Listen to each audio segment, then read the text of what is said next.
Assalamu alaykum aziz vakillar. Bu qatimqi Milliy Kengayish nurg'un mazmunlarda, nurg'un temlarda muzokaralar elib bordi.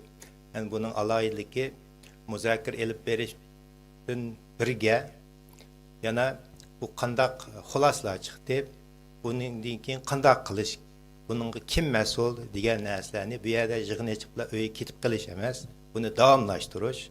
Şuna birinci bölümge məsul Zümrətay xanımını texnik təklif qılman, özününki müzakirə qılğan məzmunlarını, onun xülasələrini sözləb bəsin. Rəhmətdir. Köp rahmet Dolgin İsa efendim ve Doktor Reşat Abbas efendim ikisiga. Bizning birinci yığınımız, panelimiz BDT'deki lobi faaliyetlerimizni qandaq, yani Uyghur meselesini, Uyghur davanı qandaq qaytadan aktif faaliyet qila alaymiz degan muzokara bo'ldi. Bu yerda biz BDT'ning ikki Ali doklatçıları, iki mutaxassis bilan oturup sözleştik. Hem de bir yerde asas cihetten deyilgen gaplar. Bu iki mesela Tomoya Obokata bosmu, Japonya'nın mutaxassisi şu mecbur emgek, dünyanın arkaysı yerlerdeki buluvatkan mecbur emgek doğrusunda özü tadqiq qıldı. Ve bizning 2022 yılı şu Ali Komissar doklatı çıkıştan burun nihayet bir mühim doklatını BDT Kişi Hukuk Kengashiga sungan 6. ayda. Şunun içinde Uyghur mecburi emgek bu yerda hamda irqiy qirg'inchilikning bir qismi degan bir doklatını chiqargan. Shuningdek ham bu qo'zg'alib ketgan bu masala BDT'da bo'lsin yoki boshqa xalqaro sahnlarda bo'lsin. Shunga bu ikki mutaxassisning deyishicha biz bilan aloqa quringlar degan dedi. Çünkü ko'pincha vaqtda biz mushtaq odamlardan foydalanmasak, BDT'nin işideki mexanizmlardan paylanırsak bu davarımızı xalqaro sahnelerga ko'tarmaymiz. Şuna bularning deganimizi biz bilan aloqa qilishinglar, biz sizlar bilan email adresimizni o'rtoqlashsak bo'ldi. Agar xohlasanglar men bilan mendan so'rasanglar bo'ldi. Menda bor ularning email adreslari. Ondan sırt yana mushu BDT umumiy BDT mexanizmlarını yaxshi tushunish, özümüzün davayımızı elip veriş için mexanizmlarını toluk düşünüşümüz gerek. Qavu mexanizmlarga doklat sunalayımız, qaysı mutaxassislar bilan aloqalashib qilalayımız. Mesela miyadiki o'tag'an Barbara Loxbiller xanım mushu yo'qab ketgan insonlarning ustida tadqiq qildi va mushu davlatlar bilan bevosita aloqa qilib xatlarni yozib ma odam yo'qab ketdi demiş. Nurg'a hammamiz o'tiribdik, hammamizning yo'qab ketgan tuqqanlarimiz va uydagi nimalarimiz bor. Shunga mushu mesela komitet bilan aloqalashib mening tuqqanim, mening inim, acham, singlim yo'qab ketgandi, mana isbot, mana dalil isbot deb bular sunib bersak, bularning qag'inni qildi va ba'zi vaqtlarda mushu bizning tutilgan tuqqanlarimizning nada tutilganligi, qanchalik kesilganligidan tortib mush ma'lumotlarni bular elib beralaydi bizning nomimizdan. Yana bir narsa hamda BDT'da nurg'un yillarning yog'i biz qurultaymi aktiv faoliyat qilyapmiz, lekin hozir BDT bir bexatar organ deb his qilmaymiz ko'pinchimiz, chunki hozir mushu Xitoy yoki boshqa davlatlarmi bizdek faoliyatchilarning oqimizdan ya mağdu, kirdi, resimlerini tatdı, bir tehdit qildi, oshkora. Şuna özümüzni BDT'de faaliyetlerini qilgan chaqda qanday qo'g'daymiz degan masalalarni o'tirib tushdi va BDT'ning mushu o'xshamagan organlari orqali özümüz mesela aştaq narsaga duch kelgan bo'lsak, mushu organlarni bildirish bir muhim nuqta deb unumi so'zlashgan bo'ldik. Ondan sırt yana lobi faaliyetlerini elip beriş, her kandak o'xshamagan şekilde mesela diplomatlar bilan görüşüş, mushu Barbara Loxbiller xanımdak yoki Tomoya Obokata degan mutaxassislar bilan görüşüp, özümüzning nimamizni anlatıp, dokladlarni sunup, o'xshamagan komitetlar olsun, mexanizmlar sunup, müşahede Uyghur davasını anlatish deb umum şekilde mushni sözleşken bulduk. Yani bir qitim deb qo'yay, agar mushki mutaxassis bilan aloqa qilishimiz desanglar, men bilan aloqalashsanglar bo'ldi, men bularning adreslarini sizlarga avatib beraman. Rahmat. Rahmat Zümrətay Erkin xanım. Hamda yana bir bölümninki riyosatchisi Qavsar Kamal xanımni taklif qilamiz. Xulosalab bundan keyin qanday qilish kerak degan mazmunlarni 3 minutdan eshib ketmasin. Rahmat. Assalamu alaikum hürmetlik vekiller ve İmallah. Bizning panel majburiy emgak to'g'riliq nima so'zlashgan to'q. Shu majbur emgakni to'sash uchun har davlatlarda o'xshamagan qonun vositalar ilib berilgan. Amerika bilan Yevropaning asosiy farqi Amerika sistemi qonun qoidasini ijro qilishni asos qilgan. Lekin Yevropa va Kanadadagi davlatlarda xalq ishonganligi uchun shirkat va tashkilotlarning sungan rapportlarga lam qaraydigan. Shunga Yevropa, Kanada, Avstraliya degan davlatlarda hamda jamiyat, kishilik huquq tashkilotlar shirkatlarga bevosita bisim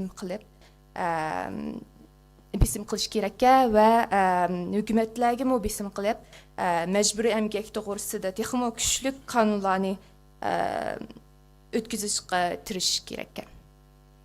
Hamda men kishilik huquq komitetining mudiri sifatim bilan bu mas'uliyatni ustimga olsam bo'ldi. Albatta qonun komiteti xalsa hamkorlashib ishlab shuni tan ilib kelsak bo'ldi. Rahmat.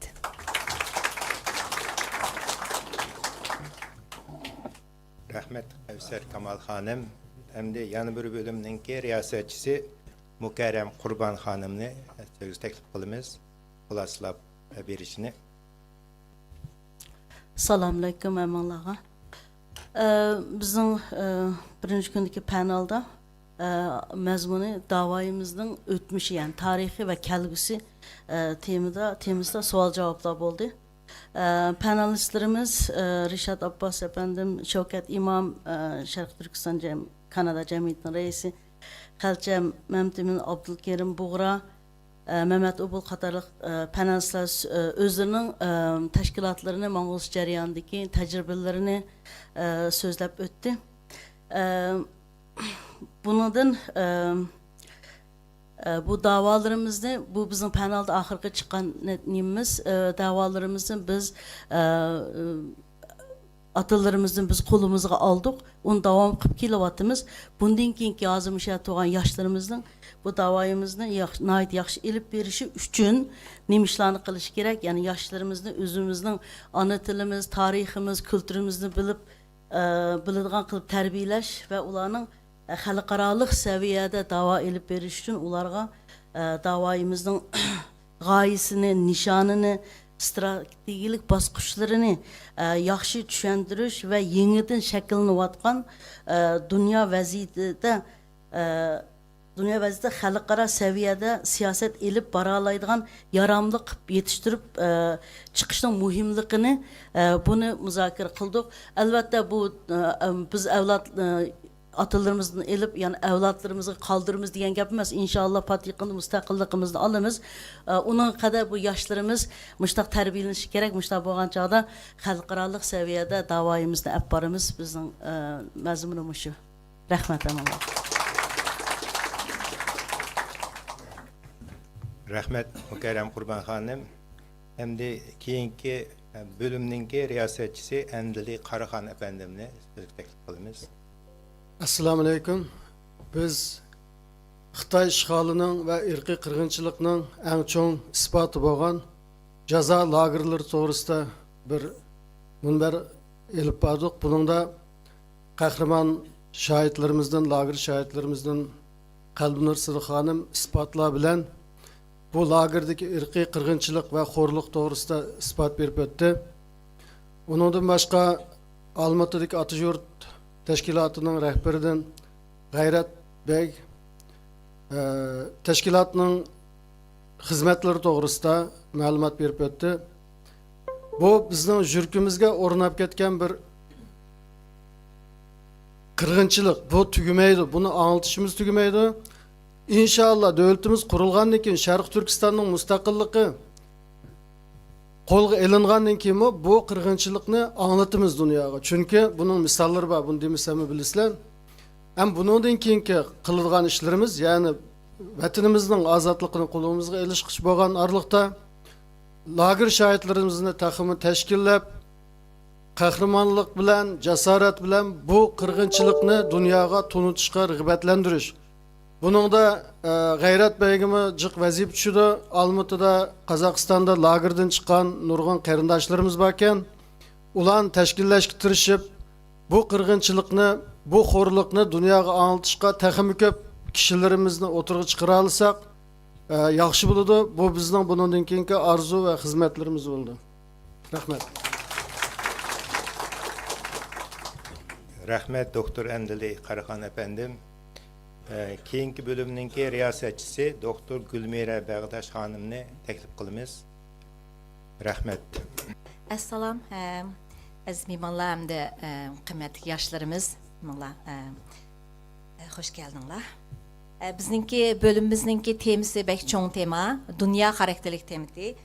Buningda Amerikadagi yangi siyosat, Amerikaning yangi siyosasidagi Uyg'urlarning o'rni va ularning istiqboli haqida degan temada bo'ldi. Ikkinchi temamiz Yevropadagi siyosiy davolg'uchlar va Yevropa komissiyoni bilan Yevropa parlamentini harakatga keltirishning zarurligi.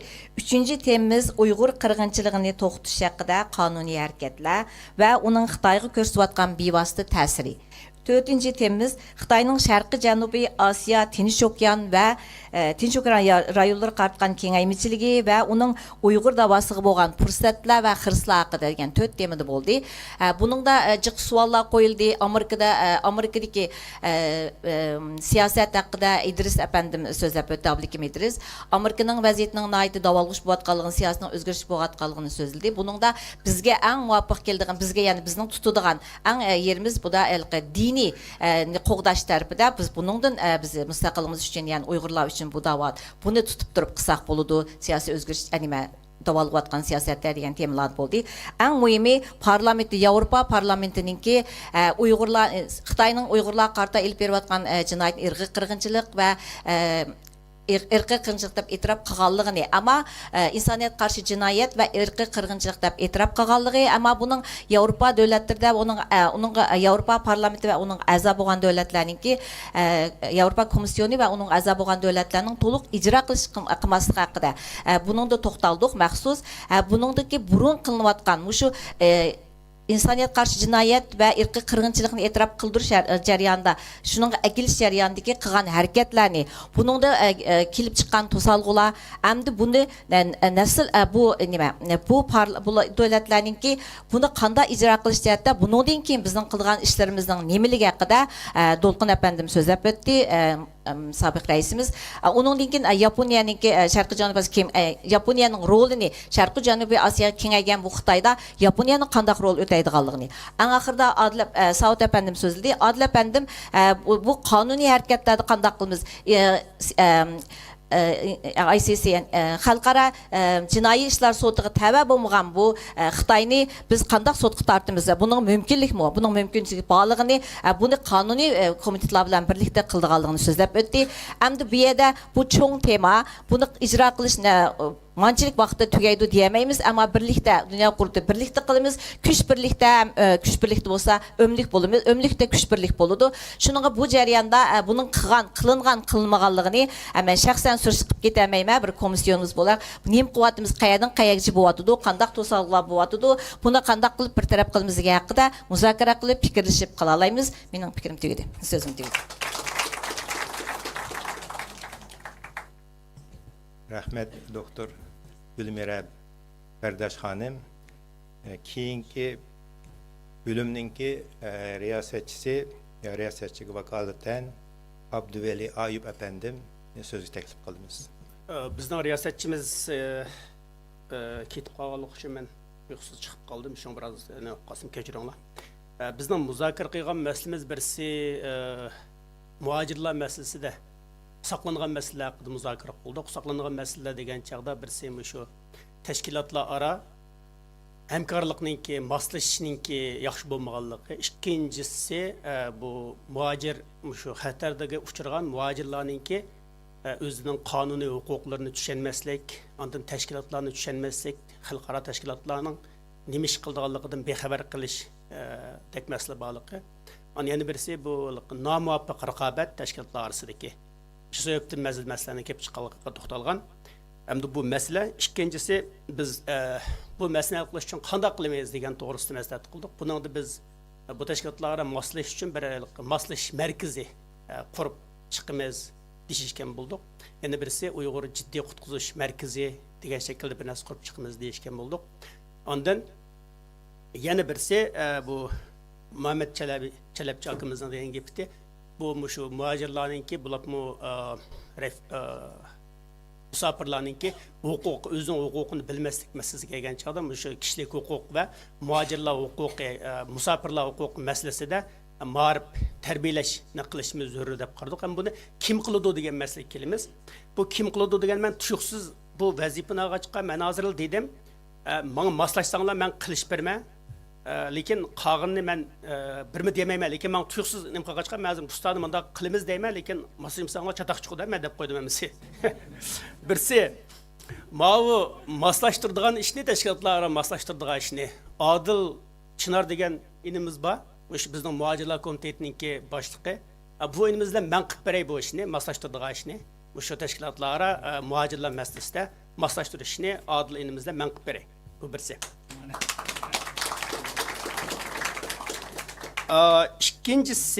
İkincisi bu musafirlarning, muhojirlarning bilmaslik sababidan o'zining huquqining nima ekanligini bilmaslik sababidan kelib chiqayotgan masalani hal qilish uchun bu bir tarbiya, bu bir ma'rif bo'lish kerak. Buning uchun haqlarni shuning haqida tushunchaga ega qildigan. Shuning buningga biz shu nimada bizning bu Duq TV bor, bu yerda suhbat programmamiz qilsak bo'ldi. Undan boshqa bizning yoshlarningki bir dialog deydigan bir qonuni bor. Bu dialog qonunini mangdirayotgan Umun Ihson degan elimiz mushay kelgan, balkim bo'lishi mumkin. Shular kelgan bo'lsa biz buni nima qilsak bo'ldi? To'sh qoldimi? Okay. Buni mushuvalliq kishilik huquq va musafirlar huquqini o'rgatish, bildirish kishilarga yeyish uchun shu dialog qonunidan foydalansak bo'ldi. Buningda mutaxassis Anvar Ahmed akimiz bilan paranglashmadik, lekin meningcha qilib beralay deb ishinaman. Anvarga qilib bersiz-ku, ha? Ha, debding-a? Rahmat.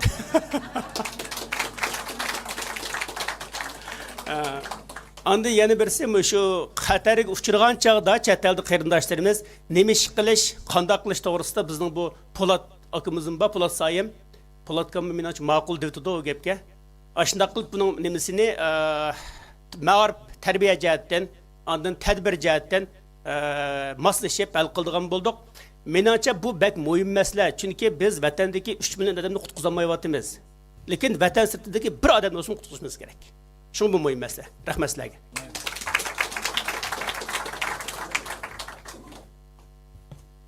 Rahmat Abduveli Ayıp efendim qisqa vaqtning ichida yaxshi xulosalab vazifalarni bo'lganga.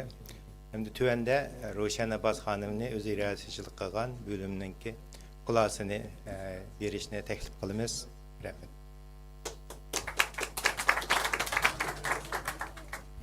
Assalamu alaykum qarindoshlar. Bizningki tunugünki temamiz bo'lsa, Xitoyninki xalqaradagi chegara halqigan bostirishlari va uningki qanday qilib unumlik tartibini elish to'g'risida paranglashdik. Xitoyninki davlat halqigan bostirish harakatlarini bo'lsa, hozir o'zining navbatda savdo, tijorat, iqtisod, diplomatiya, siyosat jihatlardan monopol qilishlar orqali boshqa davlatlarni o'z ta'siri ostiga elib ve devletlerge besim kılış arkalık Uygurlarınki aile tavabatlarını görege eliş, ularını her türlü hücumlar bilen itibarsızlaştırış, ya ki çigrada ularınki isimlerini her türlü listlağı kırgızıp koyuş arkalık çigralarda parakendiçilik siliş ve devletlerge her türlü besimlerini kılıp uyadın Uygurlarını kaytırıp ekitiş katarlık müştak kısımlarda elip beriyotganliklarini anandikin bu temasida O'rta Osiyodagi davlatlarda Uyg'urlarning nüfus ahvoli va bu davlatlardagi Xitoyning ta'siri ahamiyati va islom turk mamlakatlaridagi asos qatlamlarga butun shu O'rta Osiyoni turk mamlakatlari va arab islom davlatlarini o'z ichiga olgan holda bu davlatlarda asos qatlamlarda qanday qilib Uyg'urlarning navbatda uchrayotgan irqiy qirg'inchiligi bilan birga Xitoyninki islomga qarshi ep berayotgan dushmanliklari, islom dinini dafsandi qilishliklari mushlarning hammini bizningki bildirishimizning muhimligi shu yerga asos qatlam xalqlarga bizningki qarindosh alla musulmon islom davlatlari bilan shundoqla Yevropa, Ulug' Britaniya, Irlandiya, Yevropa birligidagi davlatlarningki Xitoyning navbatdagi iqtisodiy va siyosiy munosabatlarini ko'zda tutgan holda siyosiy yo'llarni, shirkatlarni savdo tijorat jihatdan Xitoyning monopolligininki faqatlanma buning Uyg'urlar manfaati uchun emas, shu davlatlarning o'zininki davlatlik manfaati uchun qanchalik muhimligini bularga tushuntirishninki unumi. Ashunda qilganda biz bu davoni texmi unumlik ip baralaydiganligimiz va Xitoyning jamoat fikriga ta'sir ko'rsatayotgan ta'tir tashviqotlari navbatdagi vatanning ishigini yechib etib, bir turkum kishilarningki berib kelishlarini yo'lga qo'yib, bu orqali Uyg'urlarning bir normal yashayotganligi degandek yolg'on tashviqotlarninki mohiyati yechib tashlab, har xil dokladlar va tashviqot uchur orqali muhim nuqtalarni va fikrlarni biz asos qatlam orqali shu yerdagi hamkorlashuvchi tashkilotlar va faoliyatchilar orqali ib berishimizning qanchalik unumi bo'lganliklari to'g'risida so'zlashdik. Rahmat.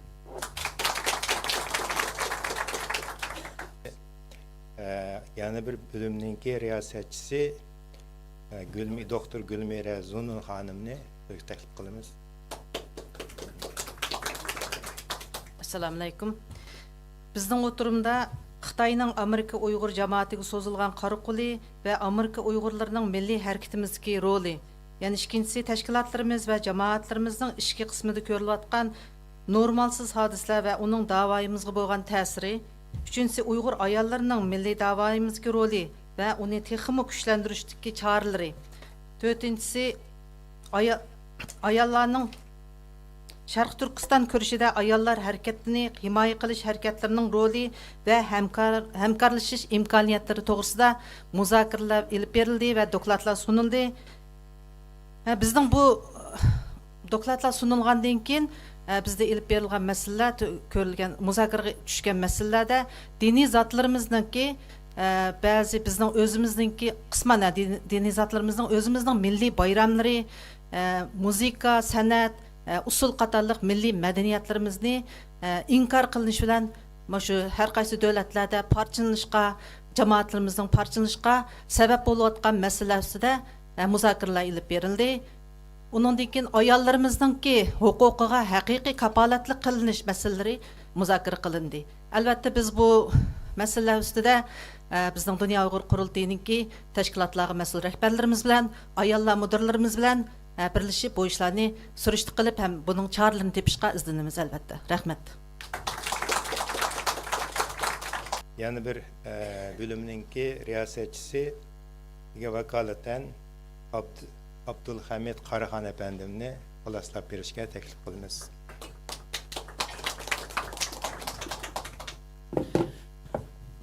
Assalamu alaykum qarindoshlar. Bizningki bölümümüzningki riyasetçisi Profesör Erkin Ahmet efendim idi. Bugün ketib qoldi, şuna onun vakaletinden so'zlab o'taman. Bizningki bölümümüzde Uyg'ur diasporasida saqlanayotgan masalalar va shu Uyg'ur diasporasındagi birlikni ilgari surish uchun nimalarni qila olamiz bu haqda muzokara etib bordik.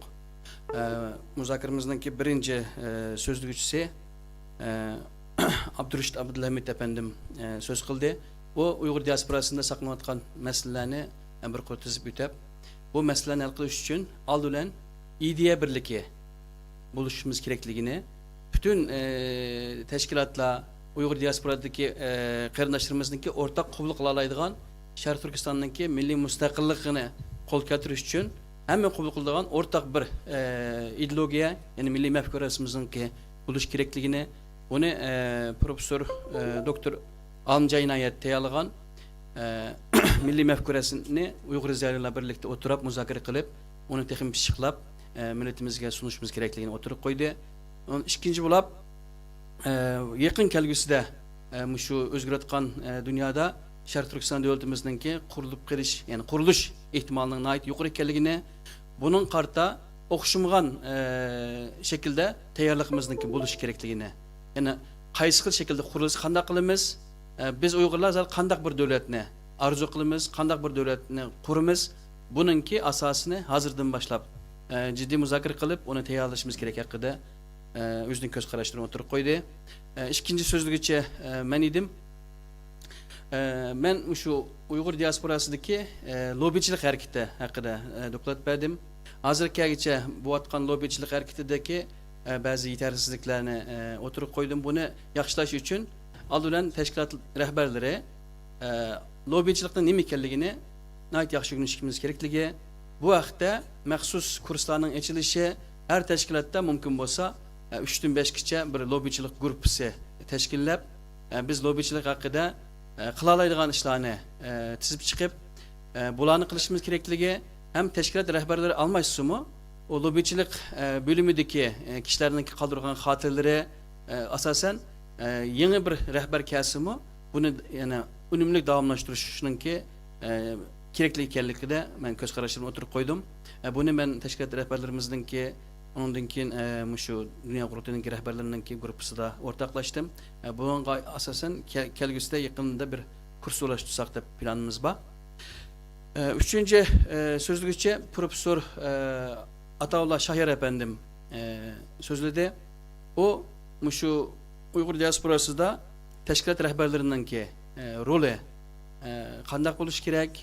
Bu haqda o'zining fikrini bayon qildi. O fikri deydi ki teşkilat rehberleri yani reisler haqiqatan bizningki hayotimizda shu Uyg'urlarning ishida bak muhim rol o'ynaydi. Shu reisni yaxshi tanlashimiz kerakligi, reisninki haq huquqlariningki doirasini aniq sizishimiz, reis her qandaq ahvol bo'lishida qatnazar cho'qim 2 navbatdan ortiq vazifa almaslik kerakligi, bo'lmasa o'rindiqqa chaplashib o'tirib qilib, u yerdan chiqolmay chatoq chiqdiganligini o'tirib qo'ydi.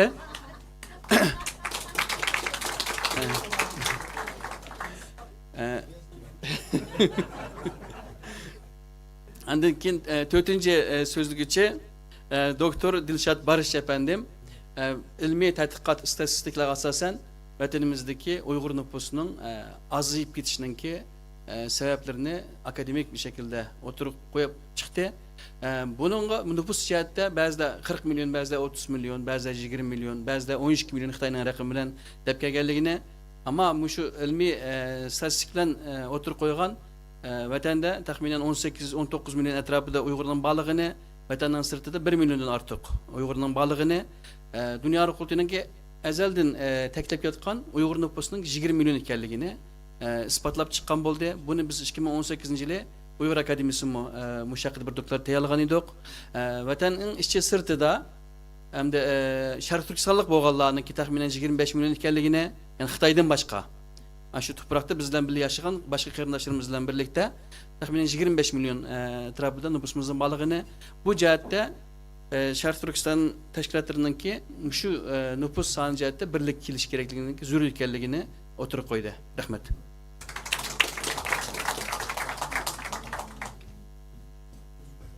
Rahmet Abdülhamid Qarıxan efendim. Tövende İftihar Abdurreşit efendimni o'zining riyosetchilik qilgan bölümünü xolaslab berishga taklif qilamiz.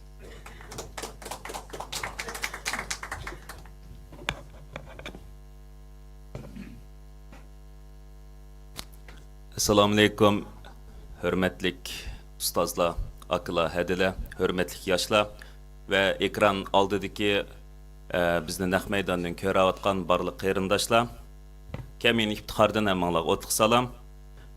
Biz tünigen elip berilgan söhbet programımız muhaciratdagi Uyg'ur axborotchiligininki majburiyatları degan temada elip berildi. Buningda Erkin Asiya Radyosu'nunki uzun yıllık muhbiri bo'lgan ve Dünya Uyghur Qurultayı'nın Ankara vakalatçısı ve Ankara Üniversitesi'nin profesörü Doktor Erkin Ahmet efendim. Uzun yıllık muhbiri bo'lgan ve özem gözemge qilgandek bo'lib qoldi. Qirg'iziston İttifaq gezitininki mas'ul muharriri ve Qurultayı'nınki Qirg'iziston alaydı vakalatçısı Zumrat Roziyeva hanım ve hazır hammalarning xabar bo'layotgandek o'zgacha qisqacha filmlarni ishlash orqali josusning iztirobi, qaytish, xo'rlangan vijdon degan filmlarni ishlayotgan film ishlaguvchisi Nabijan Ala apandim va Erkin Asiyo radiosining sobiq ixtiyor muxbirlaridan biri bo'lgan Habibulla Izchi apandilarni bilan birga suhbat ilib borgan bo'ldik. Bu yerda asosli tema bo'lsa Erkin Asiyo radiosiningki o'zininki e'lon qilgan bayonot bo'yicha 5-oyning 9-kuni taqalgandan keyinki bu muhojiratda ko'rilgan axborotchilikdagi bo'shliqni har qaysi bu muhojirat Uyg'urlar qanday qilganda eng yaxshi shaklda to'liqlab elib bora olamiz degan tema ustida bo'ldi. Erkin Ahmet apandim bo'lsa, Erkin Asiyo radiosiningki qurilishdan burunqi va qurilgandan keyingi dastlabki tarixini qisqacha tushuntirib o'tish bilan birga Erkin Asiyo radiosiningki Uyg'ur muhojiratida bo'lgan ahamiyatini, muhimligini deb o'tgan bo'ldi. Zumrat Roziyeva xonim bo'lsa, O'rta Osiyodagi Uyg'ur axborotchilik haqida to'xtalgan bo'ldi. Shu yerdagi qisqagina va cheklik imkoniyatlar bilan Uyg'ur davosini shu yerdagi Uyg'urlarga va yerlik millatlarga anglatish uchun nimalarni qilayotganligini tafsili tushuntirib o'tgan bo'ldi. Nabijan Ala apandim bo'lsa, o'zininki kinochilik va film ishlash orqali Uyg'ur davosini film orqali tashviqotni qilishninki roli haqida to'xtalib o'tdi va ba'zi narsalarni biz anglagan vaqtda bo'lgan hissiyat bilan uni bir film shaklida ko'rgan vaqtdagi hissiyotlarninki farqli bo'lganligi, shunga josuslarninki, ishpiyonlarninki, Xitoyninki ilmikiga ilingandan keyin qanday iztiroblarni tatadiganligi, ularninki kunninki qanday bir oshkorlanib qolamanmi, oshkorlanib qolsam qanday qilaman degan qo'rqinch ichida yashaydiganligi va vatan qaytgan Uyg'urlarninki vatan qaytgan vaqtda Xitoyning qilgan ta'tir tashviqoti bo'yicha nihoyat rohat farog'at ichida yashaydiganligi emas, balki u yerdami bir qo'rqinch ichida oilalar bilan daxil yashaydiganligini va bularning hammasini badiiy shaklda film orqali ifodalab berishning muhimligini to'xtalib o'tgan bo'ldi. Habibulla Izchi apandim o'zininki shu Uyg'ur axborotchiligi duch kelayotgan xirislar va fursatlar haqida to'xtalib o'tgan bo'ldi. Hamda Habibulla apandim bek ochiq so'zlik bo'lg'achqa fursatlarninki nihoyatda oz ekanligini, duch kelayotgan xirisninki nihoyatda ko'p ekanligini nihoyatda realistik bir shaklda o'ttirib qo'yib chiqqan bo'ldi. Oxirida shu yerda qatnashgan aziz muhtaram mehmonlarninki talab fikr bildirdimi, uchur axborotlar tashviqotni ma'lum bir fondiga beqinib qolgan ahvolda emas, ma'lum bir organga beqinib qolgan ahvolda emas, Uyg'urlarninki o'zininki mustaqil bir axborot o'rnining bo'lishninki bir voz kechgil bo'lmaydigan mushu sharoitning bir taqozosi ekanligi haqida birlik qilingan bo'ldi. Bu kuchaytirilgan vaqtda buni ham qo'yilgan fikrlarninki eng go'zallaridan birisi bo'lsa, har qanday odam mashinalarda bo'lsin va yoki o'zlari ishlayotgan ish o'rinlarida bo'lsin, radio shaklidami shu davlatlarninki radiolarda, radio FM deb qo'ydi. Shu shaklda qo'yg'il bo'ladigan shaklda Uyg'ur tashviqotini qilish, uningdan sirt sobiq raisimiz Dolqin Aysa apandim qo'ygan muhim fikrdan birisi bo'lsa, Germaniya dolqinlari, ya'ni nemis bilan Deutsche Welle degan kanal bor, BBC degan kanallar bor, ularninki har xil tillarda qilingan tashviqot kanallari bor. Buningki Uyg'ur tilida mush kanallardan etishniki nihoyat zarur va muhim ekanligini o'ttirib qo'ydi. Uning o'ttirib qo'yilishi uchun ko'rmanlarimizningki Uyg'urcha xabarlarga bo'lgan ahamiyatini kuchaytirishning muhimligini, chunki BBC kanallari bo'lsin, Germaniya dolqinlari bo'lsin, hammasi oldi bilan Uyg'urlarninki shu xabarlarni ko'rish nisbatininki yuqori tuvanligiga, ya'ni statistikaga xabarlarni qanday shakl ko'ratadi, jumladan Duq televiziyasi bo'lsin, Istiqlol televiziyasi bo'lsin, muhojiratdagi shu xabarlarni berayotgan axborot organlarininki Uyg'urlarninki shuning bo'lgan ko'rilish nisbati va qanday shaklda ko'rayotganligiga diqqat qildiganligi ve şunun qarta ko'rilish nisbatininki ve ularninki ehtiyojining yuqoriligiga qarta kanallarni Uyg'urcha shaklda etishninki texmi oson va mumkinchilik bo'lganligini deb o'tgan bo'ldi. Oxirsida biz hammaylan tashviqotni kuchlantirish uchun qo'limizdan kelishicha bo'lgan yordam va jismoniy, ma'naviy, moddiy jihatlardan har vaqt tirishadiganligimizni deyildik. Bundan keyingi jarayonda bo'lsa bu gaplar rostmi, yolg'onmi, qolgani vaqt isbotlaydi. Hammanglarga rahmat.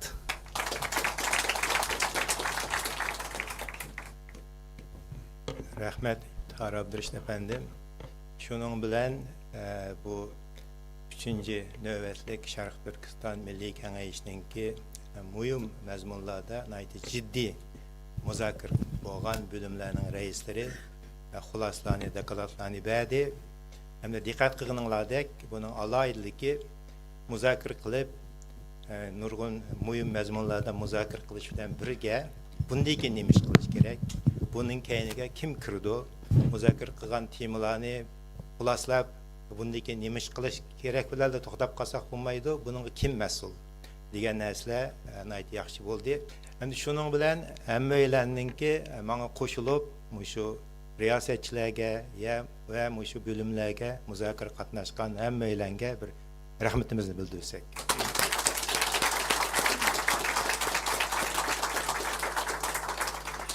Endi bu qatimki Milliy Kengayish bilan birga Yoshlar Kengayish ilib berildi. Endi shuningga bizningki butun dunyoning hamma yeridan talantli yoshlarimiz kelib qatnashdi. Oldi bilan hammalar mushu yoshlarga o'sha qimmatli vaqtlarini chiqarib, o'qishlaridan, xizmatlaridan qatnashganligiga va rahmat, tashakkurligimizni bildirsak.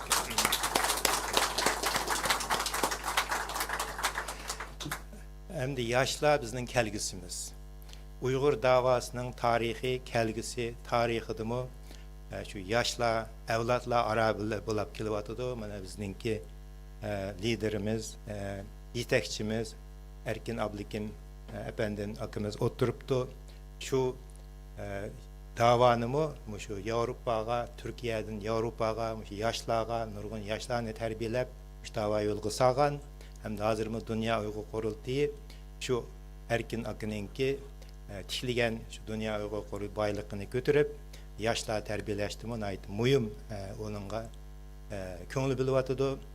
Hem de bu yaşlar bundan keyin davamlılık şu çoğunlar bilen birleşip evlatlar arada davanı elip verişini ümit kılımız. Şu yaşların terbiyeleştirme ait mühim. Yani bu yaşlarınki muzakirini bizninki Yoshlar Kengayishga mas'ul bo'lgan Rizvanay İlham ve Mo'minjon efendimler deklarat berdi 15 minut. Assalomu alaykum aziz qarindoshlar, mehmonlar va qadrli yoshlar.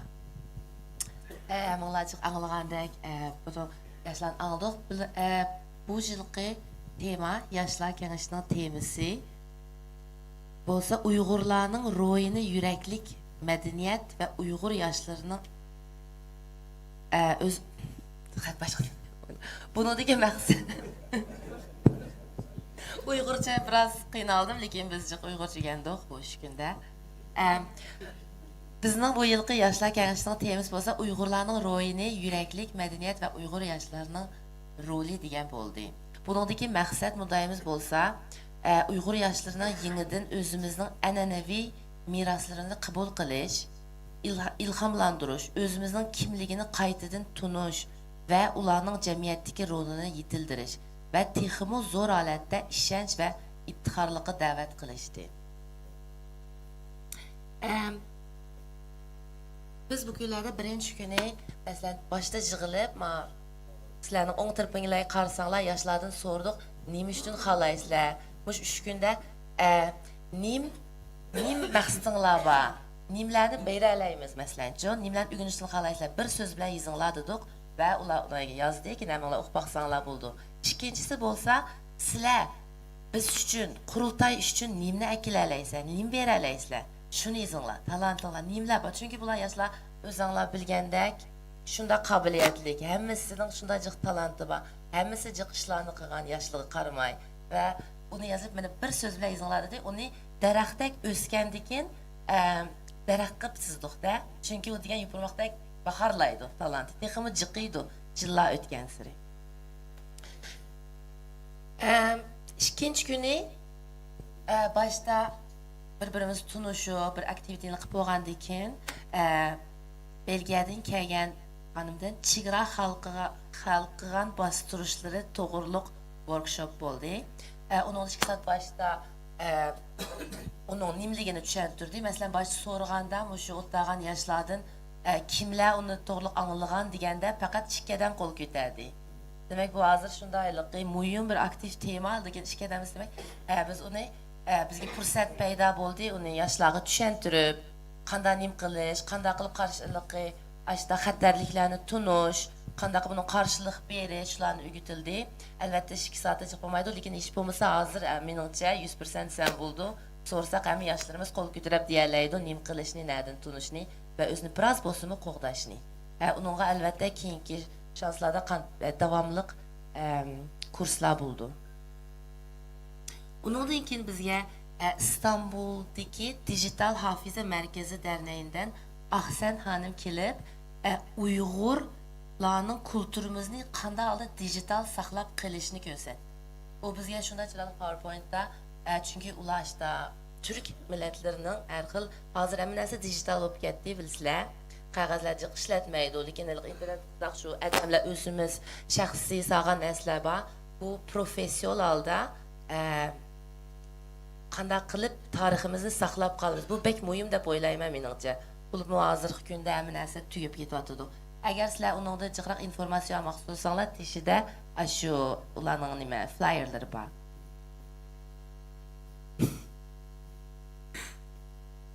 Ondan başqa Uyghur Akademiyası, Rişat Abbas efendim ve Abdülhamid Qarg'am efendimler Uyghur Akademiyası ve yaşlar qanday qilib bir-biri bilan foydalansa bo'ldi, qanday qilib birlikda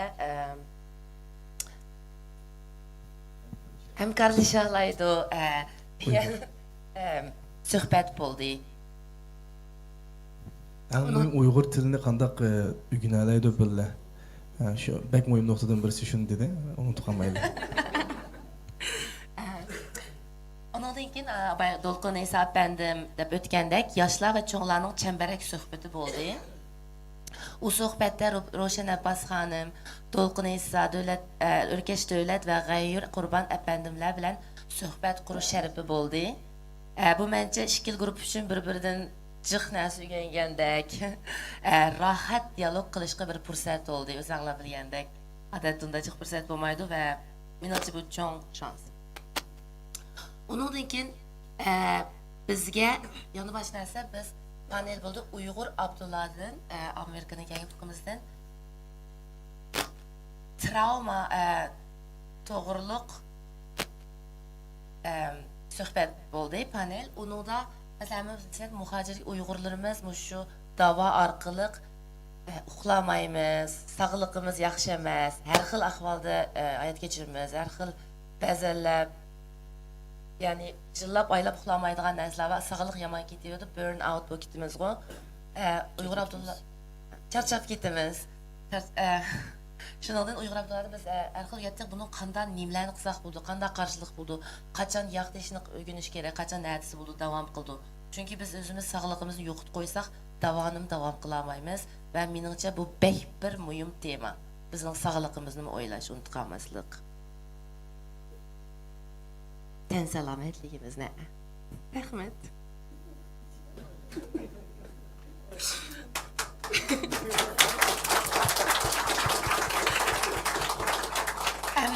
Deyman, biz boshqa bular advokasiya boshqalardan kultur, o'zimizning madaniyat va san'atimizni unutganmidik, chunki sizlarga abay degandek bu yoshlar yig'inining muhim temasi kulturimiz, madaniyatimiz va kimligimizni bilish. Uyg'urligimizni bilgandan keyin Uyg'urligimizni sezsak, u vaqtda davoshini ko'risha olamiz dedik. Shuning uchun buning cho'ng rolni o'ynagan men endi Mo'minjon Rahman efendim, men shuni onun so'zi. Rahmat. Mushunda jiq gaplarni qilib 3 kun nima ish qildinglar, deymizlar. Bizdan hozir hamda o'rganishdan boshqa qiladigan ishimiz yo'q. Hozir faqat raislardan burun o'tgan, vatanparvar o'tgan o'sha ustozlardan o'rganimiz boshqa. Uning yanida shu qinimiz eqiyotgan, mush yosh bolalarda ba hamda sezayotgan shu Uyg'urning qinini gavdalantirish, bir-birini tunish, qo'shal bo'lish, hamda xo'sh bo'lmasa hech kim hazır bolup yaşlar bir kışım birbirimizni qışığı kelmaymiz. Hoş bolgan vaqtda keldik. Şu to'g'riliq birazca qaraq o'zimizni fokuslandik. Shu yerga markazlashtirdik ideyamizni. Men hamda kulturning yaxshi ko'rgan hazım shu bo'lg'achqa yosh bolalarni bilgan eng muhim so'ragan savol bizning o'zimizning alayligini faqat o'zimizga xos, Uyg'urlarga xos qandaq millatning o'zining millatligini qilish huquqi bor. Bizning shu millatlik qilish huquqimiz bor. Bu haqqimiz bizning. Buni qilmasak nimish yashaymiz-da bu chet elda. Shunga millatchilik qilish haqqimiz to'g'riliq bir paranglashdik. Bola shunday fayz gaplarni qildi. Eng 15-20 dak narsa bor. Shuning ichida tunugin ko'rdik chet elliklarda stand up deydi, itotchilik, chaqchaqchilik san'atimiz o'zimizga xos. Andan keyin yemek, tamoq san'atimiz bor o'zimizga xos. Mashrab, eng muhim narsa mashrab bu bizga bir qonunga o'xshash, toki qonundan o'yin, adam boshqarishdan cho'ng qilish hammani o'z ichiga olgan bir alayligimizga. Ranglardan bir alayligimiz var ekan, biz asosiy ko'k rangga amroq ekanmiz. O'zimizning bayrog'imizning rangi. Aniks aytgan joy.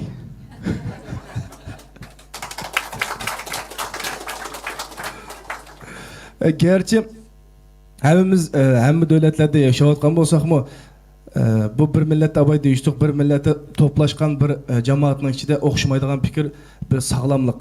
Hammamiz o'xshaydigan fikr bo'lib qolsak, saram bo'lib qolamiz. Shu o'xshamaydigan fikr, o'xshamaydigan davlatlarda yashayotibmi, har xil insonlar bor, eskimiz bor, yaxshimiz bor, mo'tadilimiz bor. Shundaqdimi shuni tutib turib bir yerga keladigan bu eng cho'ng ishga. Shu bu to'g'riliq deyishib, nima ish qila olamiz? Bundan keyin bir yerga kelish uchun nima ish qila olamiz? Dedik. Kevser, haqqim Kevser deyman.